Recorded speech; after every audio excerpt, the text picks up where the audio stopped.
wapi o poso mwindo ae nakomitunaka ae nakomitunaka Nzambe o nakomitunaka o Nzambe o nakomitunaka o poso mwindo eutande wapi o poso mwindo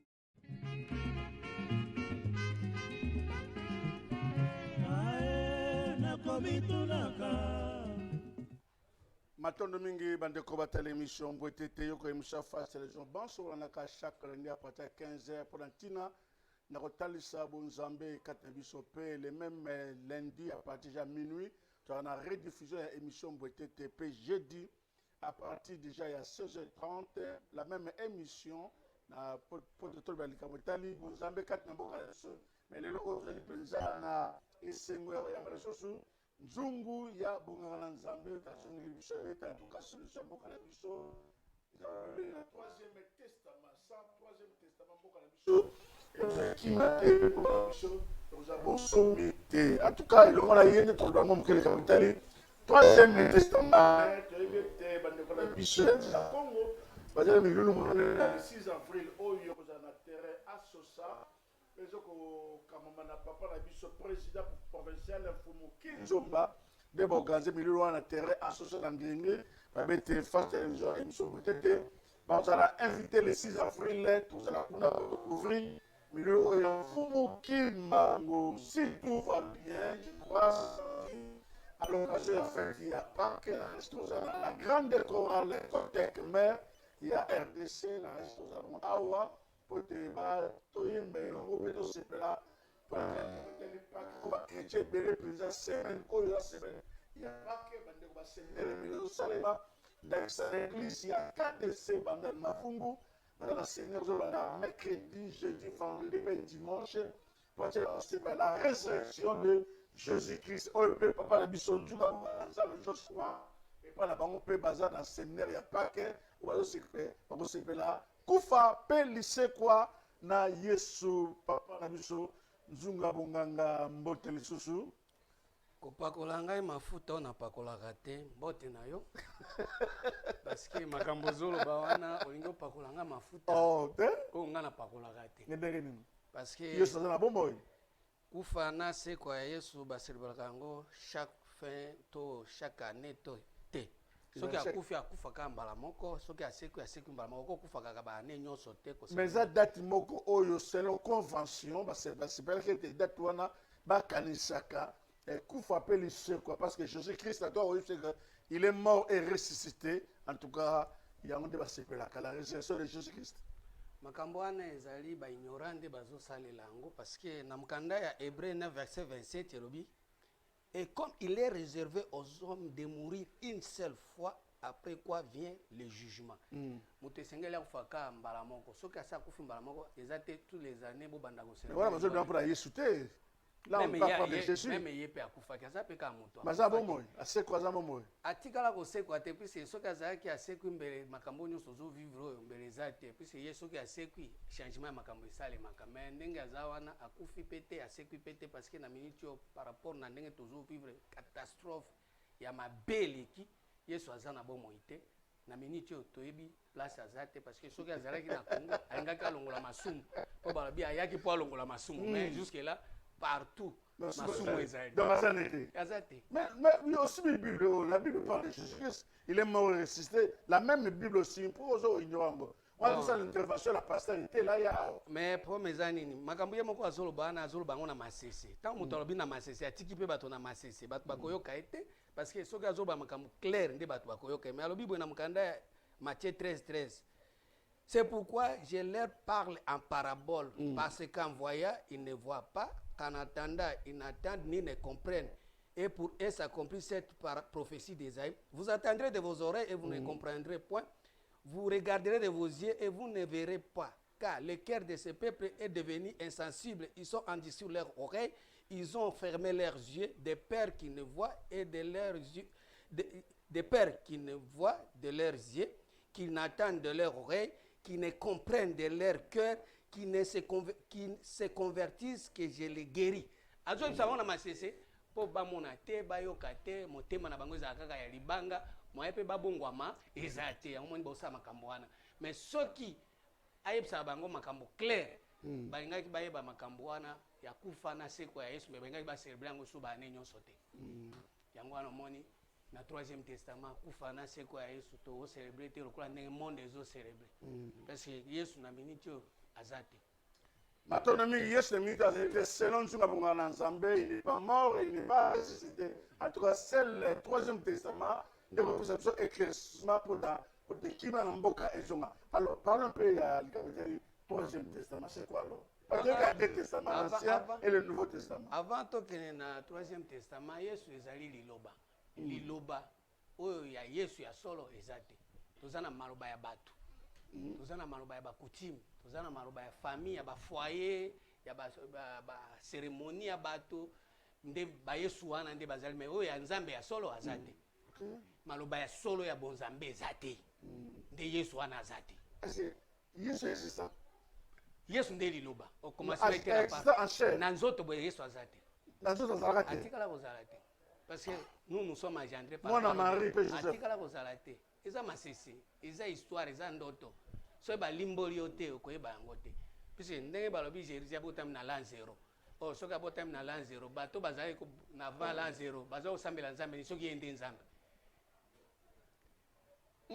Bato bazali avant l'an 0, ba Abraham, ba Isaac. Boya abotami na l'an 0. Na libumpe ya Marie. Or Marie wana abotami après Abraham, après Isaac, après ba Jérémie. Siko bango bazo osambela Yesu nini. Po abotami nde ne pas Marie. Il faut comprendre la naissance de Jésus par rapport à la connaissance. Puisque nous sommes cérébraux depuis Adam na Ève.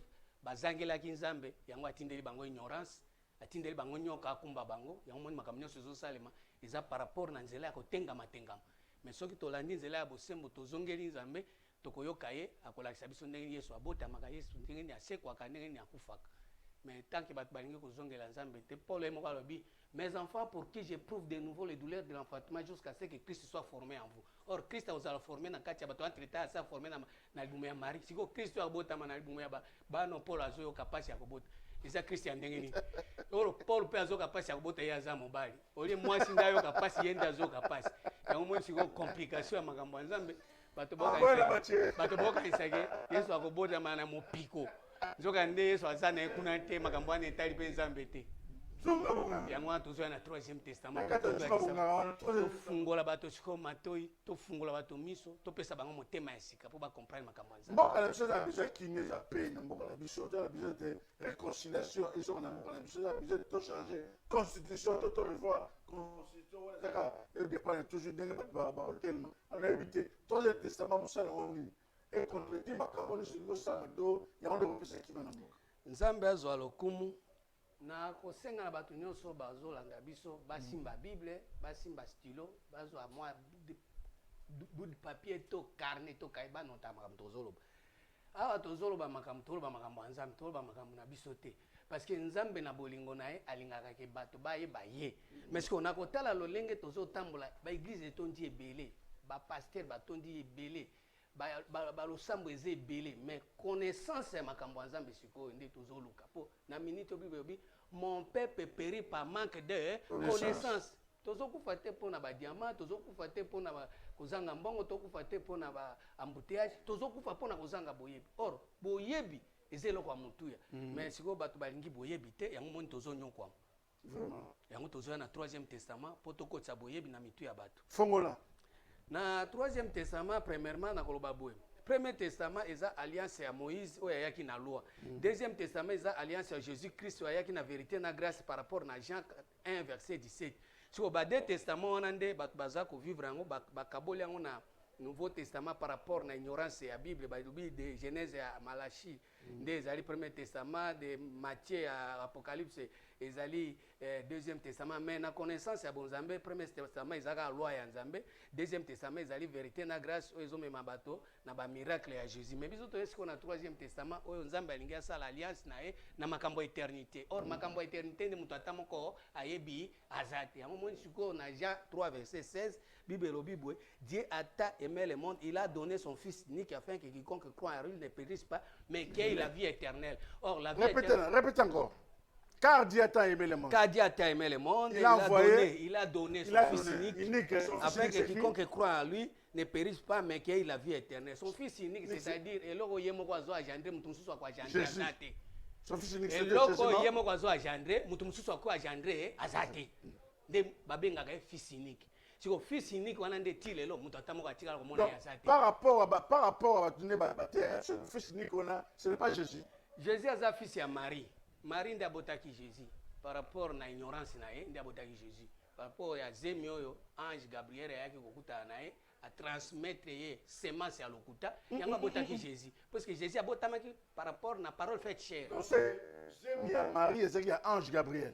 Ange Gabriel atindaki semence wana eye kokota na mutu ya Marie na libumu ya Marie ezali libumu te lokola ba mama ya zemi biso tobotamaka na hôpital par rapport na mama et Marie Jeanne na papa François, mais na bonzambe tobotamaka na nzela ya liloba une fois mutu soki atie semence na mutu ya mutu yebake un jour akwa gendre eloko wana siko semence ya nzambe oyo nzambe alingaki ke atia yango na mutu ya Marie. Ange Gabriel a tiré au tiangote, puisque Dieu est esprit, Dieu n'est pas la chair. Mais tant que Jésus a zobotama na chair, il y a un 8e jour, parce qu'il y a circoncision. Mais moi, je n'ai jamais na chair, parce que Nzambe a esprit. Mais les autres ont balingi Jésus par rapport à botama ki na nzoto. Mais Nzambe a jamais travailler na Jésus parce que Jésus est allé loba nzoto. Or Dieu est esprit et les vrais adorateurs doivent le Père en esprit. Or parole et esprit peut ezali, mais balingi parole et esprit. Or parole et esprit ndeko ko bota mwana Nzambe.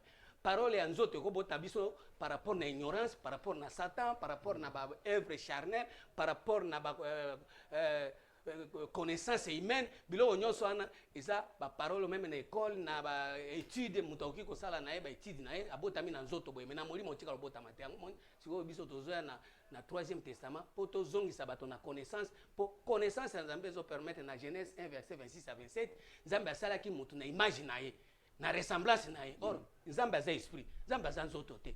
Nzambe kozala jamais nzoto po soki aza nzoto okende toilette, soki aza nzoto akolia fufu akolia matembe, mais tellement aza esprit aliaka biloko wana te afandaka mpe na bandako etongami na maboko ya bato te. Acte 17 verset 24 Nzambe asalaki lola na mabele atikala kofanda jamais na maboko ya bato puisque aza mutu te, mais afandaka wapi esika wana nde bato bayebi te. Yango moni biso toza na troisième testament po tolakisa esika Nzambe afandaka. Mais akofanda te na ba bâtiment, akofanda te na afanda kote na biso akingasani Nzambe akozala kuna te. Ba Nzambe nyonso wana ba être, ba esprit te. Yango moni lelo ba être wana banganzami balingi susu te bato ba Nzambe. Na mukanda ya 1 Corinthiens 8 verset. OK, te rappelle nous que rappelle bien en direct au combinaison SMS na 089 43 466. Combinaison SMS petuna mituna ete nzuka bonganga ayanola. Na mukanda 1 Corinthiens 8 verset 5 Bible. S'il est des êtres qui sont appelés dieux, soit dans le ciel, soit sur la terre, comme il existe réellement plusieurs dieux et plusieurs saints. S'il est des êtres ngi kolbani mutaze son esprit te batiki ka chair. Genèse 6 verset 3 Nzamba longola ki esprit atiki bango chair. Siko ba être baza nzoto. Yango moni mingi ba welela naka akufi atiki mwana na ya nzoto. Biloko nyonso ya nzoto nde Nzambe azao mais na molimo eloko ezate yango siko moni ndenge tozana banzambe ya banzoto yango misikoyo biloko ya nzoto nde kombi siko Nzambe tokombo bunda biloko ya nzoto or biloko ya esprit pe ezali bolingo ya Nzambe eza na kati ya esprit. Or na miniti bato balingi bolingo ya Nzambe na esprit yango tozana na troisième testament tozongisa bato na création puisque mwana ya Nzambe Colossiens 1 verset 15 abi il est l'image de Dieu invisible, pas Dieu visible. Or Dieu visible ce n'est que Satan. Dieu visible, ce n'est que diable. Dieu visible, ce n'est que des démons. Dieu visible, ce sont des astres. Ba astres, ba si ba bungi nzela, ba anjo ba bungi nzela, nde ba komi kokoma siko banzambe. Siko Nzambe azana kanda na bango parce que bango nde bazosala ke mokili. Bato bayeba siko Nzambe te, bayeba bango. Ba se proclamer ba Nzambe, ba se proclamer ba Seigneur. Yango moni na mukandana 1 Corinthiens 8 verset 5 bi Néanmoins, pour nous, il n'y a qu'un seul Dieu, le Père, de qui viennent toutes choses et pour qui nous sommes, et un seul Seigneur Jésus, par qui sont toutes choses et par qui nous sommes. Mais cette connaissance n'est pas chez tous. Boye bioyo.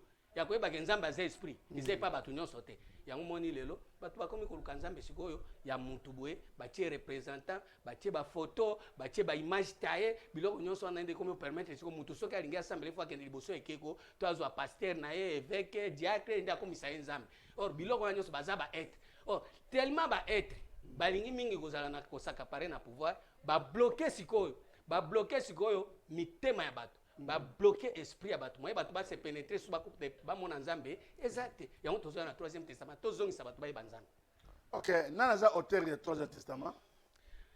Nzambe na bolingo na ye na Hébreux 7 verset 24 elobi boye. Hébreux 7 24 elobi boye. Mais lui, parce qu'il demeure éternellement, possède un sacerdoce qui n'est pas transmissible. Qui? Merci Cédric. Jésus. Lui, parce qu'il demeure éternellement, possède un sacerdoce qui n'est pas transmissible. C'est aussi pour cela qu'il peut sauver parfaitement ceux qui s'approchent de Dieu par lui, étant toujours vivant pour intercéder à leur faveur. Il nous convenait en effet d'avoir un souverain sacrificateur comme lui, saint, innocent, sans tache, séparé des pécheurs. Mon Jésus. Jésus a séparé na ba pécheur te. Il a accompagné na ba pécheur. Pécheur ni Moïse na Élie. Ba deux brigands wana bazwaki bango batie bango na ekulusu. Ya zalaki mingi soki amati na ngomba Élie abimi, Moïse abimi, asali transfiguration. Siko biloko wana nde ezali ko sala grâce, ezali ko sala faveur ya Jésus, ba mona eki aza gangi. Or biloko wana ba we wana. Ba maya ko soutenir. Ba yake ko soutenir. Yango ba na liwana bango tellement ba malfaiteur wana. Ba encourager ki Jésus na ba bêtise. Voilà. Moïse na Élie parce que ndenge tozolo babwe batolelo ba bebi likolo ya Moïse batolelo ba bebi likolo ya Élie po Élie azolakisa bango miracle Moïse azomemela bango loi mais bazokoka kokota na foi te bakoka kokota na ta ya mystère te or olie biso tokota na mystère o ezali Christ bato batikala kaka na loi bazotika na ba miracle alors na miracle wana nde ozomona sikoyo Nzambe azosala bango faveur na nzela ya Jésus muto azana na ndoki mais azui mbongo Nzambe asali muto azana muibi mais les deux brigands au bazaki na Jésus na kwese banana ezaki Eli na Moïse ya solo vraiment bango nde bazaki likolo ya ngomba ta bazosala transfiguration bazosala transfiguration mukanda ya Luc kadi ndombe kadi so ba extrait on surtout papa banana c'est très important. Marc 9 verset 2 le Bible 6 jours après Jésus prit avec lui Pierre et Jacques et Jean et se conduisit seul à l'écart sur une haute montagne. Il fit transfigurer devant eux. Ses vêtements devinrent splendissants et d'une telle blancheur qu'il n'est pas de fouloir féfoulon sur la terre qui puisse blanchir ainsi. Élie et Moïse leur apparurent, s'entretenaient avec Jésus. Élie na Moïse. Voilà montagne la transfiguration. Oui. Élie na Moïse babimeli. Or Élie na Moïse. Babi bembe batu basi bakufa. Bakoko na ite. Eza ba alliance Jésus azosala na ba we. Ah na ba mort. Or eza interdit mutu aza vivant asola na ba. Mais ya sola na ya sola na ba bibembe esprit bibembe wana nde balokela ke liwa. Parce que à travers biloko ekufa eza na vite. Biloko ekufa eza na vite par rapport na bonzambe de loko ezotro. Les choses à des morts les vivants. Yango moni lelo bato ebele balingi biloko eza na vite et pas nzambe mais balingi biloko oyo elingi komema bango libanda ya bonzambe. Ça veut dire muto alingi azo eloko oyo nzambe aza na kati te. Siko ba biloko nyonso na nde biloko ya Moïse na Élie. C'est-à-dire muto soki alandi loi ya nzambe, alandi miracle, ako se retrouver na makambo oyo nzambe aza na kati te. Yango moni mingi offrande ya Caïn, ezalaki biloko ya mabele. Pourquoi? Parce que nzambe azaki na kati te pe nzambe pe ako agréer jamais biloko ya mabele. Biloko ya mabele ça veut dire nzambe asali, nzambe apesinga na komi boye kotala boye. Mabele na yo ezobimisa banjube. Ça veut dire mutu azokuka ko changer te. Mutu aza mutema mabe aza ndoki lokuta. Mais Abel azali ko bimisa biloko mabele te Abel azali ki berger azobatela bampate. Siko mutu soka azobatela bampate aza différent na mutu azobimisa buzoba na tout le temps na makambo nzambe. Oh atamboli na mwasi aibi aswani afingani aza pasteur aza bishop mais azoswana. azoyina mais mabele nezo misanini babiloko mabe offrande ndenge nzamba kolinga ngote ndio moi siko ba offrande ndenge moi siko ezana ba descendant ya Jésus bo bazolinga mingi ba faveur par rapport na nzambe or ba faveur wana nde sali siko église comme ya basumuki église mo basumuki na basumuki mo asisi ko sambelo masumu esilaka te eko sila ndenge nini bino bato bolingi Jésus soki bolingi masumu ese faut kolongola Jésus kokotisa Christ parce que Christ ndia yaka pona kosunga bato Christ eza mystère so bato balingi mystère te balingi makambo ya nzambe ya mystique te balinga makambo ya ba faveur makambo eza visible bakomona nzambe te or nzambe azana ba faveur te nzambe azana travail ya fils na o ezali Christ abi Christ entrant dans le monde il dit tu n'as voulu ni sacrifice ni holocauste tu m'as formé encore oh Dieu je viens pour faire ta volonté qui fait la volonté de c'est Christ mais bato lelo balingi Christ était en moni ministère ya Jésus eza ministère ya condamnation ministère ya Moïse eza ministère de la mort mais ministère de l'esprit mutata moko ayebi yango azate pe balingi yango te yango tozo yango na 3e testament pona kokotisa basuko na ministère de l'esprit pona kota na justice ya nzambe po soki mutu akoti na ministère de l'esprit te aza mutu ya nzambe te. Ok, tout ça bel et bien en direct en tout cas communication SMS na 089 43 466 na WhatsApp tozali au 089 43 466 nde kolanda biso bel et bien en direct peut-être toujours na face tv.rdc rolanda biso na face na Facebook na face tv.rdc d'appel en direct. Allons-y papa. Mais likambo ko sauter te. Tango Yesu ayoki passe à matin ngomba transfiguration elina Moïse babimilaki. Babimilaki pourquoi pas ba fortifier. Bamimelaki po balakisa ye gloire na ye uti na nzoto. Parce que Moïse na azolakisa loi, jimi na ne Eli azolakisa miracle oya nzoto. Zamba salinga na kepoto, zamba salinga na boti, zamba salinga na zui musala. Mais il y a une importance mon côté. Et pas nzambe bibilo wana te, za pona yo po yo moko ndo zana lokoso ya poto. Yo kanisi ko kende poto ndeza eloko ni batumsu ba kende poto basambela rate. Ba mibi ba kende poto, ba magicien ba marabu ba kende poto mais pas na yo tellement za ignorant chrétien, ndio moni poto ezelo kwa grave. Mais siko bato baza olinga Jésus, tout nzambe na ngai, pesa ngai makamu moyen na kende poto, ake poto kuna boye. Mukanda ya yete photo ya mutu mususu bake kuna azui pasi na pasi akomina botindela ngamba na kisasa or poto ndeza yotinda Envoyez la matière. Envoyez la matière. Le sambo ya bakokende poto ana lelo ezesu na nguya te aïe aïe ndele azokende azoya azozonga asambela ate yango biso toya na 3e testament pona ko boma Jésus wana. Donc 3e testament l'auteur à 3e testament c'est Melchisedec. Donc ça Melchisedec donc sur faut dans la combo à Yesu toi tu maintenant Melchisedec. Problème ezani Jésus parole faite chair eza pona banyama eza pona bato mais parole ya Melchisedec eza pona bato balingi kokota siko na makambo esprit. Soko olingi okota na makambo esprit babi Melchisedec aza na tata te aza na mama te aza na ebandeli te aza na généalogie te wana nde makambo esprit mais makambo ya batata na ba mama na ba généalogie eza makambo ya Jésus na Moïse botikela ngo Yesu so bandimi ya Yesu bakobanda toujours kolanda bandimi ya Yesu bobanda toujours kozala na ba généalogie et puis bakokufa kaka wana pona nini makambo ya terre balingi kotombola Jésus te yango moni Jésus azoba ye moko azobetela bango tola lobibwe na Jean 8 verset 21 Jean 8 21 bibo kokufela kaka awa Jean liloba nzambe zolo baboko kufela kaka makambo bino bolingi yango Jean 8 21 alobibwe Jean 8 verset 21 elobibwe Jésus leur dit encore je m'en vais et vous me chercherez et vous mourrez dans votre péché. Vous ne pouvez venir où je vais. Sur quoi les Juifs dirent, Seigneur, c'est il lui-même puisqu'il dit, vous ne pouvez venir où je vais. Et il leur dit, vous êtes d'en bas, moi je suis d'en haut. Vous êtes de ce monde, moi je ne suis pas de ce monde. C'est pourquoi je vous ai dit que vous mourrez dans vos péchés. Car si vous ne croyez pas ce que je suis, vous mourrez dans vos péchés. A insisté. Ce bozo mona kanga Jésus na makambo na bino bozo sala. Boku fela ka wa. Ngaza mutu alikolo. Ole bolongola ngana makambo ya terre bo matsanga na makambo alikolo. Bino bozaka ka Yesu na okende poto Yesu na kobala na poto. Balingi makambo wana nde yango nde bonzambe. Or makambo wana eza bonzambe te. Bala zwa comportement ya malamu, famille ya malamu ko bala ko bota.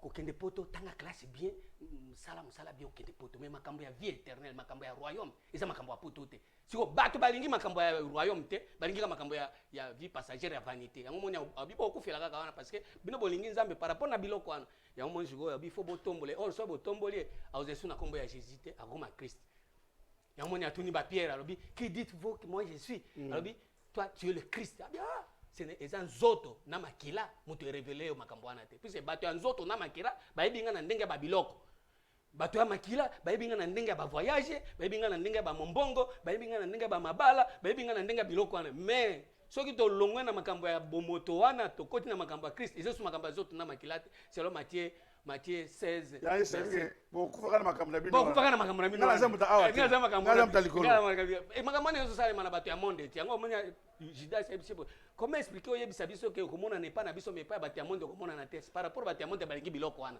mais soko longwe na makambo ya monde okoti siko makambo ya esprit ndio okota na esprit ya vérité okoyoka makambo mususu par rapport na makambo wana bozolo ba ya Jésus par rapport na Moïse par rapport na Eli ndenga zo sala ke bango mibale bakomisa ye abanda ko briller. Or, biloko wana nyonso eza ba vanité, eza ministère de la condamnation. Yango moni lelo tozolo babwe, batu nyonso baza na Jésus, mutu mutako meme kulusu na ye, biso to kobeta sete pe makile kotanga. Matono mingi troisième testament. Bon, troisième testament premièrement, ezali alliance oyo nzambe alingi siko ba congolais, alingi ba africain, yango moni nazolo ba mingi bandeko na ngai, initile ya koinana, initile ya kofingana, initile ya koswana. Na mingi au troisième testament yeye pour na tinetali Congo. Pourquoi? Parce que Congo soko landi na devise ya mboka ezani justice, paix, travail. Or justice, Melchisedek azali roi de justice. Melchisedek azali roi de paix. Au monde que babiloko wana eza côté nae royaume nae ezo mériter eloko wana. Siko muto azana na justice, muto azana na paix. Soki boye pa nae ako transmettre bino yango puisque ye Bible dit que on donne que ce qu'on a. Mais Jésus azaki na kimiate, Jésus azaki na pete yango moni bazali kolanda landa ye bando bazo boma boma ye, bazo ka toujours ba boma ye, bangi toujours ba kanga ye. Pourquoi? Parce que azo pesa bato kimiate. Jésus par rapport na parole faite chair, ezo pesa bato convoitise de la chair, et pesa bato convoitise des yeux, et pesa bato orgueil de la vie, ezo pesa bato pension, ezo pesa bato koimaima, murmure, bato nyonso ya Jésus, babondelaka ma bondelia ya ko murmure. Pourquoi? Parce que bazo koka kokota na connaissance ya makambo ya nzambe te bakota ba yemba cantique nouveau. Bazaka na cantique ya lamentation. Or tozape na cantique nouveau esongeli batu baeba pona kolakisa ke nzambe azanzambe. Mais siko jusque là mutu atamo kwa yebi koyemba cantique nouveau azanzambe. Oba cantique ebele be bazo yemba awa. Eza cantique ya kala. Eza cantique ya kala. Puisque mutu ayembi cantique ya losambo akosala ya. Ba cantique nyonso ana eza ba cantique ya Moïse. Ah bon? Oui. Cantique nouveau na mkanda ya Apocalypse 14 le Bible. J'ai regardé, voici l'agneau se tenait sur la montagne de Sion. Cantique nouveau baemba na montagne ya Sion. Mais bango bazokende koyemba na mangengenge na luzizila, bazomba na ba église. Yebi cantique ngo. Nebi cantique nouveau. Kana yemba cantique nouveau te. Oyemba na montagne na Sion. Moza za montagne. Ke oyemba na montagne. Papa Viki, yozo mona montagne ya Sion te. So ngana matiso na montagne ya Sion, ifo na peso na liboso misu, na peso matoi, na peso motema ndio koyeba yango. Mais soko za na misu te, oza na motema te, oza na matoi te, okoyeba ngo ndenge nini. So misu na za nini? Eza ya Satan ya pesa kiyo parce que depuis Genèse, Nzambe akangaki misu ya Adam na Eve. Batu nyonso bazo travailler lelo, ba na misu te, baza pe na motema te, ba pe na matoi te. Po Nzambe kanga Satan akangaki bango misu. Nyoka akangaki bango misu ya bonzambe, afungoli bango misu ya mokili. Afungoli bango misu ya bomoto, afungoli bango misu ya bonyama. Siko ndenge tozabwe, toza na monde ya banyoka. Ça veut dire monde ya bomoto na bonyama ndezo jouer rôle. Mais monde ya Nzambe oyo Nzambe akanisaki asala ngo par rapport na paradis ezate po bakangaki jardin batie fungola babi muta okota te fungola ngo bapesi ngai yango nazo na 3e testament. Ah, fungola zabana. Naza fungola 3e testament eza fungola jardin. Pas jardin. Jardin de ngai naza nango. Naza nango. Okay. Poso na fungoli te muta okota te. Okay. Siko na minjo ne na ba. Ba okota jardin de ça. Kozonga na fungola kozonga na jardin de fungola na fungola ngo na fungola na 3e testament. Okay. Pisi Nzambe tango. Nazo tambo nango. Naza nango. Eza fungola. Nazo tambola na trousseau nango eza fungola 5. Ah bon? Oui. Oh, na pesa kilongo. Mais tango Nzambe amoni ke bana ya Nzambe bakitina lola baye kolinga basi ya mokili baluli basi ya mokili batamboli na bango Nzambe alongoli esprit na ye atikeli bango nzoto alongoli pe na fungola. Siko yo récupérer. Na récupérer. Apesa kilongo. Apesa ngai na ngomba ya Sion. Ah bon? Oui. so mati na ngomba ya sion na kufungula yo okokota po so kokoti na ngomba ya sion nde mkanda ya psaume 87 Psaume 87 verset 2 le Bible. Psaume 87 2. L'Éternel aime la porte de Sion plus que tous les demeures de Jacob. L'Éternel aime la porte de Sion plus que tous les demeures de Jacob. Ça veut dire porte à Sion. Nazanango, tango na imba Sion nango yo, boya tomata na Sion na e. Boya tomata na Sion na e, Sion na yango yo, boya tomata na Sion. Tango na lobaka baya tomata na Sion, kasi na lobaka ngolo kuta. Mais yo yo kaka njembo ano ozotika ngo kabwe. Nazoloba makambu. Gadi Ndombe, boato matangomation. Mkanda ya vraiment Pepito, Dimitri, boato matangomation. Psaume 50 verset 2. Et le Bible. Des Sion, beauté parfaite. Dieu resplendit. Des Sion, beauté parfaite. Ça veut dire au côté na ngomba, au matin na ngomba wana. Kuneza makamnyo seza kitoko na. Makamnyo seza kitoko. Et le Bible. Des Sion, beauté parfaite, Dieu resplendit. Il vient notre Dieu, il ne reste pas à silence. Ça veut dire nation wana nzambo fanda kimia te. Mais ce que bato balinga ngomba ya Sion te, balinga ngomba ya Sinaï ne sike Moïse amataka tout le temps. Balingi ngomba ya Sion te pongo na ngomba ya Sion eza libanga oyo bato babwakisaka. Siko libanga na bato babwakisaka nde 3e testament. Ah bon? Bato balingi ka 2e testament, balingi ka 1er testament parce que ezo pesa bango ba faveur. 2e testament ezo pesa bango ba faveur. 1er testament ezo tika bango ka bazala ndenge bazala kwa na baumbu na Egypte. Ça veut dire mutu alingia fana nene Egypte au mela na wana monya ngo normal. Azana kati ya servitude moumbu ya kindoki, moumbu ya muibi, moumbu ya lokuta, moumbu ya mutema mabe. Ça veut dire Egypte moumbu fandi na kati na ye. Pe azo mona ngo normal. Odi azala libéré alongwa na biloko ana olongwa te. Ya moni soto zo na 3e testament siko. To ga ko traiter suna bana Israël te po bana Israël bazaba na moko contradiza balinga nzambe te.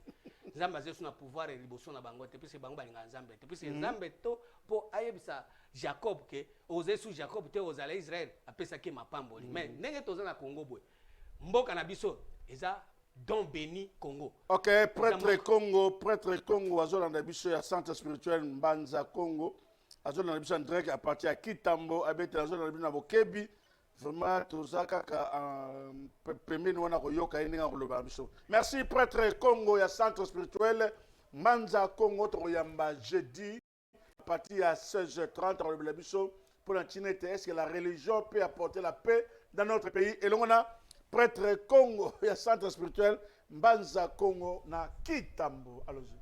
Namkanda Esaïe 33 verset 5 le Bible. L'Éternel est élevé car il habite en haut. Il remplit Sion de droiture et de justice. Au moins place Sion Esaïe a rempli la monani na droiture na justice. Tu vois place au justice Esaïe. Yoko yebisanga ke Satan ande azawana place au droiture ezali yoko yebisanga ke Satan ande azawana non ye moko nzambe nde abandi wana jiko yango tozo yebisa bato ke 3e testament ezali koya bato nyonso esengeli batika bangomba na bango baya koluka sikoyo bakota na ngomba ya nzambe parce que na ngomba oyo droiture ezali justice ya nzambe ezali elobi boy na verset 6 elobi boy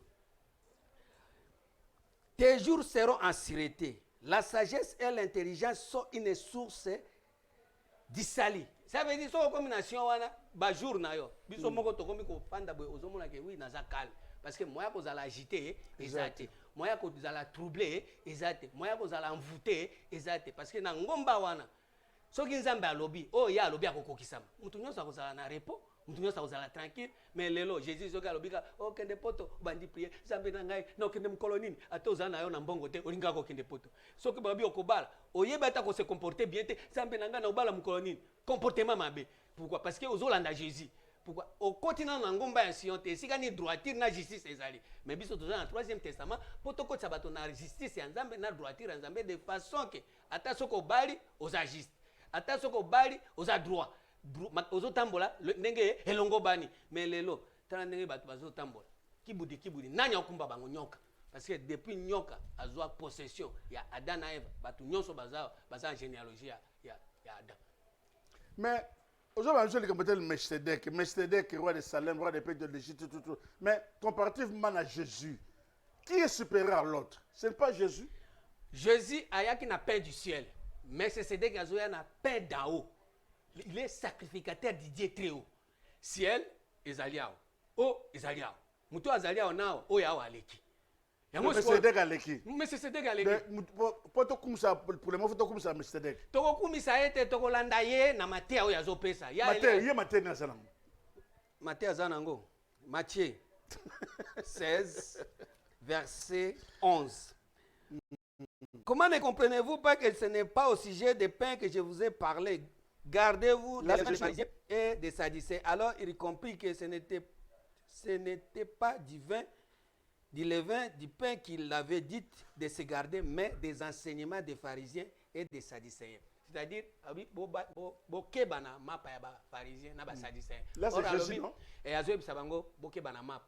Alors bien ezalaki mapa te, ezalaki nde ba enseignement. Or ba enseignement ya Jésus ezali, ba enseignement ya Melchizedek ezali, ba enseignement ya Moïse pe ezali. Eza trois enseignements. So bato balingi mingi enseignement ya Moïse o ezali loi. Bato balingi mingi enseignement ya Jésus o ezali parole faite chair. Mais parole maintenant o ya intelligence o ezomema siko na évangile éternel bato balingi yango te. Or ya Melchizedek. Ya Melchizedek ezama. Mais l'exception déjà moko nango na kati wana bekri moko ya Melchizedek. Mais balobi o ezali sacrifice azo demeurer éternellement parce que yaza ako changer te. Na ocho tangelo hébreu 7e verset Quand moko ne sika wana Hébreu 7 24 34 24 mais siko ezali esprit soki esprit wana efandi esili okoze suna posa sous esprit mususu soki atie esprit wana ya éternité yoze suna posa ba tie sous esprit nini ya Mahomet ya Bouddha ya Kimbangu ya Dieu de noir ya Dieu de blanc ya ba chocolat non mais esprit nyonso wana eze suna tina te parce que so Melchizedek azui esprit na ye atie na kati na yo yo comme sikoyo ko marcher selon l'esprit. Galates 5 verset 16 à 17, on marcher selon l'esprit et vous n'accomplissez pas les désirs de la chair, parce que la chair a des désirs contraires à ceux de l'esprit. Batu ya Jésus marcher selon la chair. Yango moni baza na passion, baza na convoitise, baza na orgueil, baza batu moko balingi mingi komi la kisanzamba salinga boyase. Mais na kati ya esprit, eloko ezate. Mais ce que batu ya Melchizedek na kati biloko ezali. Neti on Melchizedek. Naza mtu ya Melchizedek parce que na lingi na kota makamba ya justice na makamba kimia. Yo za mtu ya Moïse. Bon. Baza bati ya Jésus. Yo sa mutu ya Moïse. Yo lingi Moïse mingi. Ah bon? Ok. Yena Melchizedek. Naza mutu ya Melchizedek. Qu'est-ce pour que mutu ya Melchizedek? Naza mutu ya Melchizedek pese na oki yawa na bandi na oka boy tokei. Na préparer le côté. Na préparer le côté. Yo ko préparer. Oko tia ngwana obi boy to ko sala boy. Mais ngana préparer le côté. Parce que c'est un mutu. Yo so ezali. Biloko ezali. Lipe ezali. Siko soki lipe ezali tokokotisa pe mutu na lipa na ye. Est-ce que l'église ou la religion peut sauver le pays? Bon, na minute oyo ba église nyonso ozomona oyo depuis nyoka akumba ba église nyonso akanga bango miso ya komona nzambe afungola bango miso ya komona bomoto yango nde ba église ekomi ebele. Mais soki tozongeli nzambe église zaka moko po tozaka na banzambe mibale diable na satan. Non, nzambe na diable. Église moko eza ya diable moko eza ya nzambe. Yango moni oui, vous avez pour père le diable, vous voulez accomplir les désirs de votre père, il est le métier, il est le maîtrier, il ne se tient pas dans la vérité, il est le père du mensonge.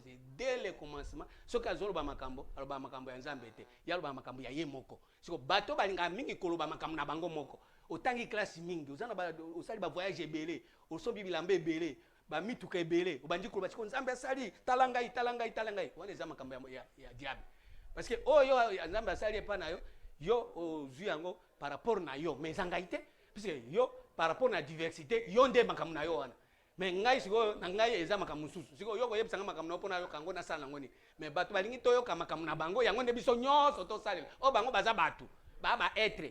Ça veut dire soki asepeli akendeke po to asepeli po abala asepeli po azwa musala nzoka ndenga na sina bala kala na sina zwa musala kala na sina bota kala na posa ba prière na ete. Mais ya lingi a contaminer nga prière na ya kobala ya kobota. Na minute la prière na prière mutu. Pardon? Na 3e testament ko olanda prière ya mutu te yo ko sanctifier ka kombo ya nzambe par rapport na Luc 11 verset 2. Prière ya solo ezaka ko sanctifier kombo ya nzambe. Que ton nom soit sanctifié, que ton règne vienne. Soki kombo na ebuli sami règne na ye ose so prière yani. OK. So nzambe règne na be ko benga ba démon tout ça. Règne ya nzambe se ye toki ye ba milimo mabe ofanda wapi. Bofanda na ngende nini? Soki yo moko sanctifier kombo na ye obuli si kombo na ye opetoli kombo na ye règne ya nzambe ye kati na yo ose so prière kwani. Obenga ne su nzambe obenga ba démon non. Mais muto atamoko alinga règne ya nzambe ezala te yango moni ba prière eza chaque jour na tongo asali prière na poko asali prière lobi pa asali prière rien ya ba démon ba yaka ko accompagner tout le temps ba démon ba esprit méchant ba esprit klikili akofanda boye esprit moko yelie kende ko luka musala allez à partir musala tinda mbongo moko boye po ba bloquer moninga po yonde ba pesa yo mon esprit ane ye et dominer Batona mingi bon retour à l'évêque Alphonse Loïs Abounsaki maman na ye voilà ça quoi tout ça on a voyage en tout cas bon retour évêque Alphonse jusqu'à ça la déplacement était tout à bino tant pour zonga donc consoler le côté évêque Alphonse l'eau oui c'est bon retour mana papa la biso atoli quoi divin atoli quoi je suis forme avec la nation nationale média surtout la face télévision émission BTT Atoli, merci de regarder en tout cas la émission également. Merci à prêtre Congo, il y a centre spirituel Mbanza Congo, qui t'a jeudi donc pour invité surprise prêtre Congo, il y a centre spirituel Mbanza Congo, avec Ngunza, c'est la religion ou l'église pour sauver Mboka na biso. Allons-y na Nzunga. Na ndenge tozo na 3e testament mukanda ya 1 Corinthiens 13 verset 9 elobibwe. Quand nous connaissons en partie, nous prophétisons en partie, mais quand ce qui est parfait sera venu, ce qui est partiel disparaîtra. Lorsque j'étais enfant, je parlais comme un enfant, je pensais comme un enfant, je raisonnais comme un enfant. Lorsque je suis devenu homme, j'ai fait disparaître ce qui est de l'enfance. Aujourd'hui, nous voyons au moyen d'un miroir d'une manière obscure, mais lorsque nous verrons face à face, aujourd'hui nous connaissons en partie, mais alors je connaîtrai comme j'ai été connu. Awande 3e testament Ezoya. Voilà. Et yesu goyo ke bato bayebi makambo en partie par rapport na Jésus azola isabango makambo oyo bayebi ka ya nzoto. Mais o makambo tozoya nango eza makambo ya perfection. Soki mutu sikoyo azalaki liboso na makambo ya parti koyeba makambo ya nzoto azali kolozona lokola mwana muke azali kokanisa lokola mwana muke azali koloba lokola mwana muke makambo na nyonso ezalaki ya babebe ndio mwana na ba église nyonso ya Jésus eza babebe spirituel bayebi makambo ya Nzambe na ndenge ya babebe mais makambo ya Nzambe na ndenge ya likolo bayebi yango te yango moni lelo tozoya na 3e testament puisque tokota siko na makambo ya perfection or soki bato bakota na makambo ya perfection même Jésus faut kolongola na trône. Ah bon? Oh. Non, la Jésus na trône. Hébreux 6, premier verset. C'est pourquoi, laissant les éléments de la parole de Christ, tendons à ce qui est parfait. Toi, tu as dit Jésus. Toi, tu as dit parfait. Puisque Jésus est la perfection. Okobala, okobotambula ezaya yo, okozwa msala, babiloko nyonso wana Nzambe alobi Nzambe alaki solati bilamba, okolata bilamba, okolia okosali. Eza biloko moko eza en perfection. Tata olie, ato voyager, otika kaka musumuki. Mais il faut tokota siko na makambo ya perfection. Or makambo ya perfection, ezosenga siko ya renouvellement et intelligence autozoya na 3e testament. Batu nyonso bakoluka siko bakota na kati ya makambo ya 3e testament, il faut balongwa makambo ya c'est pourquoi laissant les éléments de la parole de Christ tendant à ce qui est parfait, ça posait de nouveau les fondements du renoncement aux œuvres mortes. Bah œuvre Jésus ça bah œuvre morte parce que bah condamner Jésus, bah condamner paye au muto zolanda Jésus. Il y a un moment bah condamner qui Jésus, mais Judas peut azala condamné pour peut azala qui ami djembi qui sai pour azala qui disciple naé. Pourquoi? Parce que tant que Jésus azo kumba Judas, azo kumba Pierre, azo epsa Pierre arrière à moi Satan. Qui a fait que Pierre a comme Satan? Et ça quand yemoko Jésus. Ah bon? Puisque après ça que babiloko ya Satan. Tant qu'on vandi na Pierre na Judas na mesa azu lipa pesi mbalamoko Satan akoti pas Judas. Nani akoti si Satan na Judas. Ce n'est que yemoko Jésus. Non, wana zane ki ndoka akoti ça. Azo koti ça azo lesa bango babiloko ya terre à terre, azo lesa babiloko moko charnel ba parole moko ezo sala ke bonzambe za na katite. Siko tant Judas alobi non muto na sakani na biso mingi amone biso mingi omoni Pierre abisi Jésus totiki nyonso tolandi otokozwa nini atali boy yo totiki nyonso tolandi mais au faire consommer biso buzoba trop wana Judas Judas na Pierre babwakisaka ye bango nyonso bakimaka ye babwakisaka Yesu babwakisaka Yesu otanga te na Marc 14 verset 50 bango nyonso bazwaka tabakengi tout la mwizi ya zaza ça veut dire Maté nzoto soko comprendre le banzambe oko se débarrasser nango pasteur bozawapi hébreu pasteur bozawapi benga biso toi pasteur pour passer à l'émission en tout cas benga biso contacter biso na 089 43 466 089 43 466 c'est na WhatsApp en tout cas boya bo défendre Jésus-Christ il est mort et ressuscité Namkanda Philippiens 3 verset 7. Mais ces choses qui étaient pour moi des gains, je les regardais comme une perte à cause de Christ, pas à cause de Jésus, à cause de Christ. Parce que Christ est un mystère. Christ est une parole où il y a un mystère en Zambé, makambo ya mystique. Ils ont makambo na biso. Parce qu'il y a sagesse cachée en Zambé. Mais c'est que tu as Christ. Parce que biso nyonso, et c'est que tu as molimo à Christ. Tu as molimo à Jésus. Pour molimo à Jésus, ils ont la faiblesse. Mais molimo à Christ, ils ont la puissance, ils ont la force. Or, pour na kolongo pas à Jésus, kokote pas à Christ, ne c'est que ba bomana no Jésus wana. Ah bon? Or, destruction à Jésus, ils allaient vieil homme. Il faut qu'on se débarrasse d'un vieil homme. Mutu akala. Or, mutu akala linga kokufa. Yes, mutakala. Mutu akala ko? Yende azosala batu bakoma batu ba milai mais otala ba azosala makambo akala, makambo ya sika. Nouvelle créature ezate. Batu bazosala makambo ya kala. Biloko nyose ezaka ya kala. Soki okuti. OK, ndeko na biso comme biso je crois Orvi a comme biso était. Bonjour, je réponds au nom de Oscar. J'aimerais savoir quelle vérité se cache-t-il derrière le troisième testament et de quels yeux il parle quand il dit que nos yeux sont fermés. Est-ce que c'est le troisième œil? Voilà, merci de Konabiso Oscar. Merci en tout cas Oscar pour Nako Konabiso en tout cas répondre à de quel savoir la vérité sur qui se cache derrière le troisième testament. Vérité Angoyo, Jean 16 verset 13. Quand le consolateur sera venu, l'esprit de vérité. L'esprit de vérité c'est Ngeleya puisque Jésus a un esprit de vérité. Ah bon? Jésus a un esprit de mensonge. Ah. Avec un esprit de erreur. Pourquoi? Parce que batu bazolanda Jésus par rapport na liloba nzoto. Oh nzambe asali na bali na boti.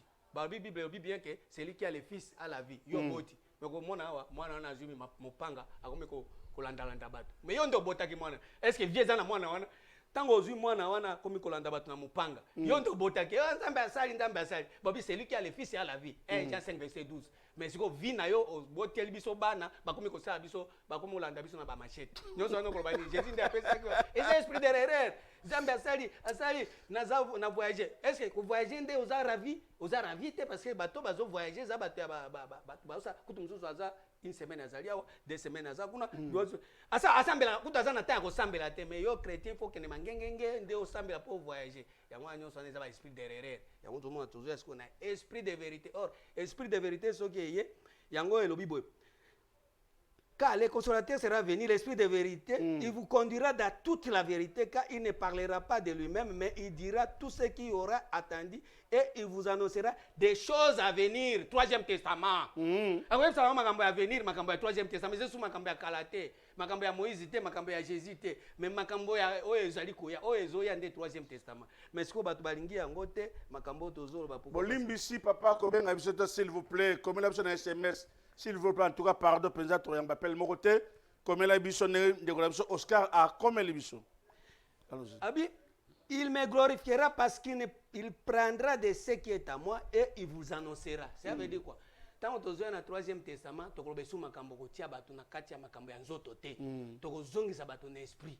Parce que ceux qui batu batamboli c'est leur esprit, ne ba ko accomplir désir et ensemble.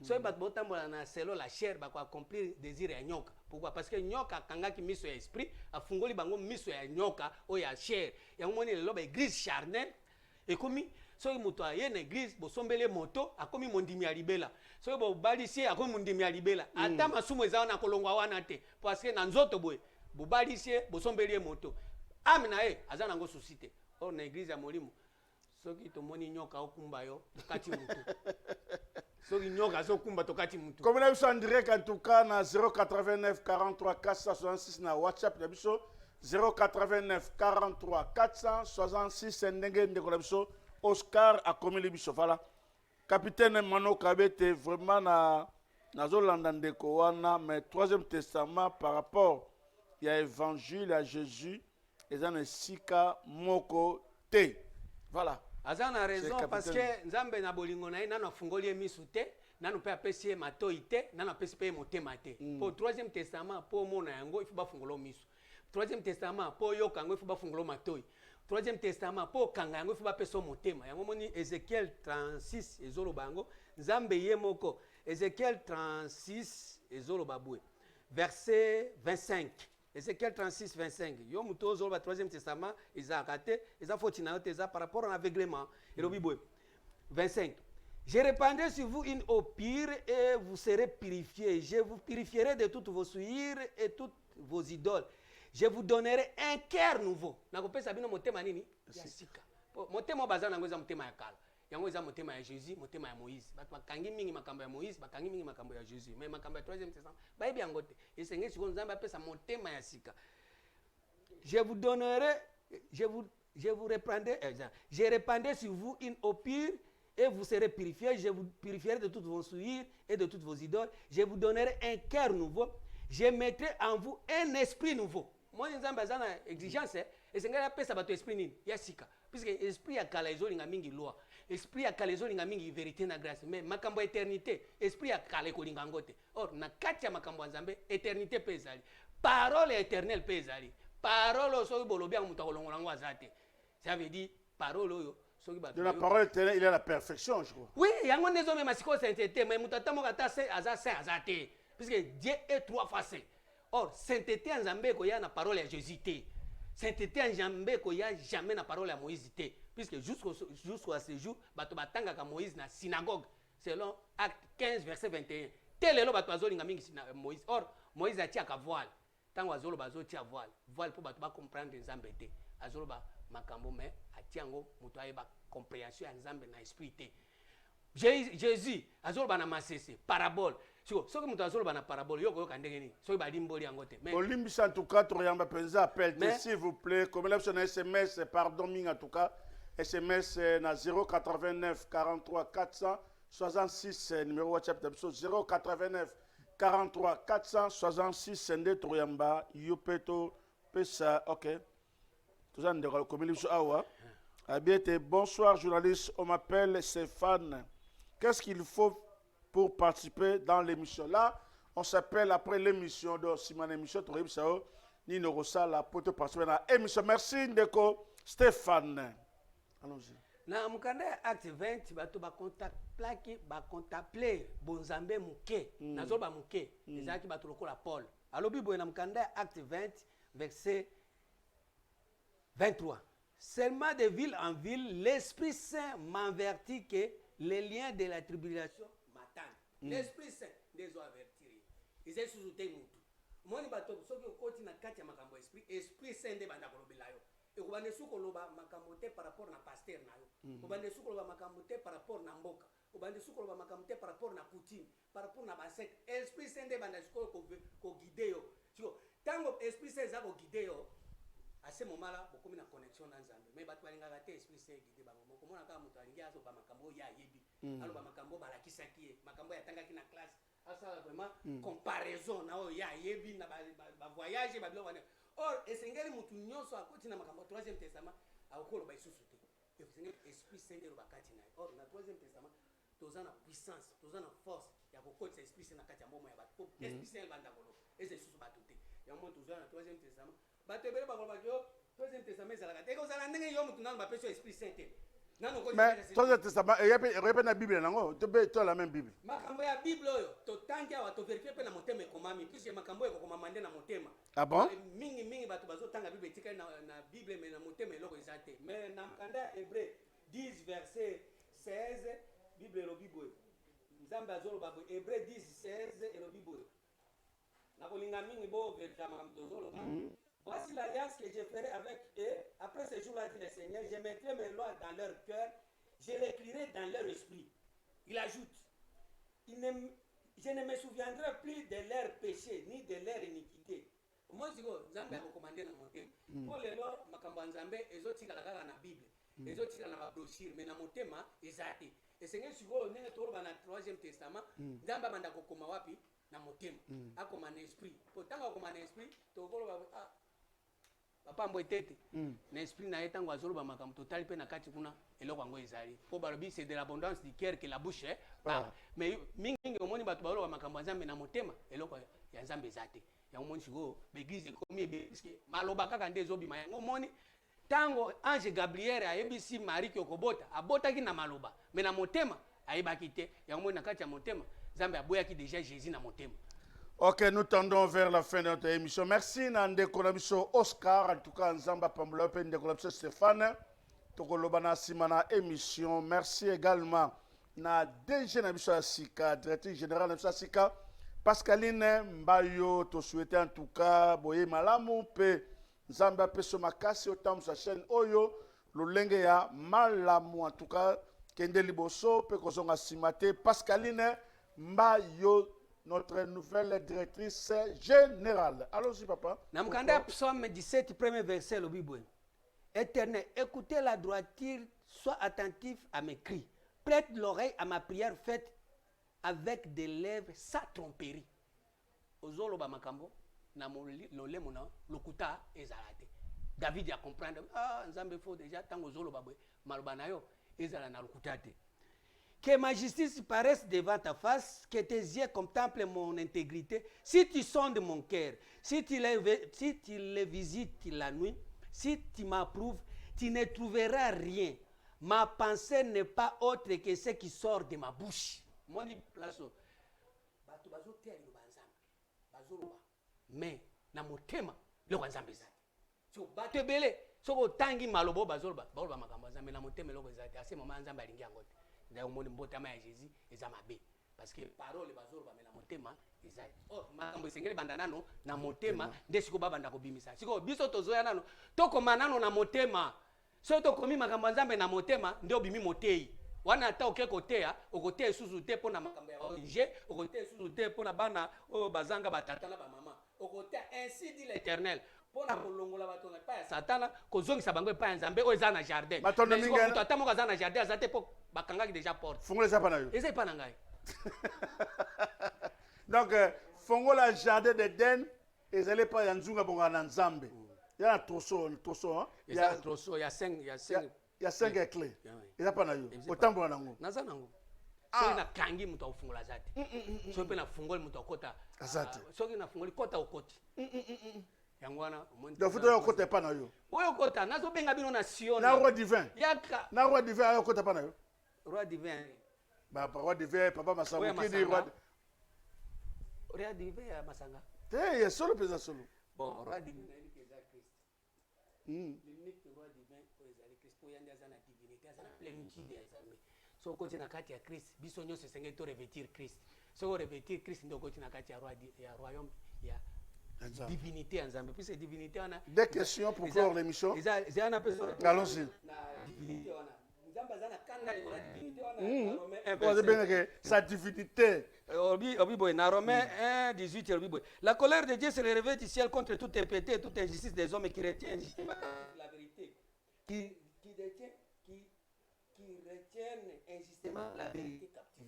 Pourquoi? Parce que ce qu'on peut connaître de Dieu est manifesté pour eux, Dieu leur ayant fait connaître, en effet, la perfection invisible de Dieu, sa puissance éternelle et sa divinité se voient comme à l'aide depuis la création du monde. Quand on les considère dans ces ouvrages, ils sont donc inexcusables. Ça veut dire bateau bazo kanga vérité. Au lieu de la bateau divinité en Zambie, pour divinité en Zambie, c'est que bateau bamona na misoboy. Mais bazu yango bakangi. Sa divinité, le roi Masango qui dit, sa divinité qui a gagné. Par rapport à la divinité, à Bonzambé, à la vérité, balongoli vérité, batie mensonge, batie bazu vérité, batie ango na boloko. Pour na kola sabato siko ba divinité mususu o eza nzambete. Or ya divinité nzambe il faut que mona ngo na misu boy pour na ni pour mutu soka mon divinité nzambe yemo ko mutu azomona ngo ako mutu asika. OK, deux questions. Retour deux questions pour clore l'émission. La première question ezali que ya retourna changement à constitution to révision constitution pour na yo eza bientôt malam. Bon, on est ça peut amener la paix. Wana ezali makambo ya dialogue ya marité mais wana ezali makambo ya Marthe. Po moni Marthe azali toujours ko s'occuper na cuisine. Mais Marie azali toujours na makolo ya Yesu. Biso to na makolo ya Yesu, biso to yebi makambo ya Nzambe. Donc wana tali biso te. Etali biso pourquoi parce que tozo souffrir na ba transport, tozo souffrir na ba embouteillage. Mais loko montu ezali nini? Nzambe alingi te ke bato bazala na kati ya boumbu ya biloko. Mais Nzambe alingi bato bazala na conscience parce que lelo conscience ezo sala te. Mutu nyonso akomo sala ndenge ya alingi. Or Moïse po abimisa bana ya Israël na Egypte azwaki conscience donc on est tellement bango va changer va revoir nazoloba bien toki ata bachange constitution so conscience ya bato echange te tokokontinue kaka ndenge moko problème eza ya motu ya bato bayeba nano koyeba nzambe kobanga nzambe koyebake na mokili oyo toza bapaya tokoleka ata ozwi babiloko osombi soki combien okotika yango okende eloko moko te oyaki mutakala okozonga na veste mais moko kaka ezala dernière question siko problème ezani so bachange constitution bachange mentalité te eza nango na ntina moko te. Deuxième question. Le Béza mardi, 22h, l'équipe nationale de Beta, finale pour la Coupe du Monde. Pour le pronostic, l'homme du Troisième Testament. Ça colle en allemand pour un match. Makambwana atabo gagné. Ngana ozwa ta enkate. Na ozwa pe ata moi. Mais moi na eza mbokati. Malgré mboka eza distraction. Mingi bokanya kawa, mais mboka ezoko ndekala depuis 1960 tozaka ndengo kwa ndengo tozaka ko yunga na yunga. Mais sengeli tozwa na couronne ya malamu boyebi bososoli to ebanzambe ata to gagner to fêter parce que tozana crise était, tozana maki ya kurate, tozana nzela ya mabulu te. Biloko nyonso wana ezo senga na no premièrement avant ya ko sepela, otala na no pe environnement. Pourtant aux environnement malamu ozo c'est la place solo ezali ozo c'est la place otala boye yo moko lobi est-ce que bato ko fanda souhait quand même le parc na Coupe du Monde quand même souhait na lobi boye eza ba distraction eza la musique eza la sport eza ni mais importance eza ni mon peuple périt par manque de connaissances to kana boye bi nzambe bososoli ba mindele bazo c'est la basi batongi bandako na bango basali ba château basali bazana droit ko sepela mais biso tozana na crise tozana problème nano ya mentalité surtout changer mentalité et que ça malamu mingi ata to gagner maintenant mingi merci na caméra ou mena biso comme isoko sepe na tango match ezo salema omona baye ba pikoli au téléphone ozo filmer boye pona esengo moni mutu moko ayekuna arabi le téléphone esengo yango avec Troisième Testament bilo nyonso c'est conscience et koti mutu na mutu ko se retrouver esengo ko zala par merci na Pepito Matondo merci également na Fabrice merci na Grady Ndombe Tonito Matanation. Oui, on se retrouve le jeudi à 16h30 avec les prêtres Congo. Siona yango yo boya tomata na sion onga nandi mela nani e nandi mela zambe alola oyo e nandi mela zambe alola oyo nandi mela nani ayela zambe alola oyo nandi mela nani nandi mela zambe alola oh nandi mela nani e nandi mela zambe alola oyo e ongana di mela zambe alola oyo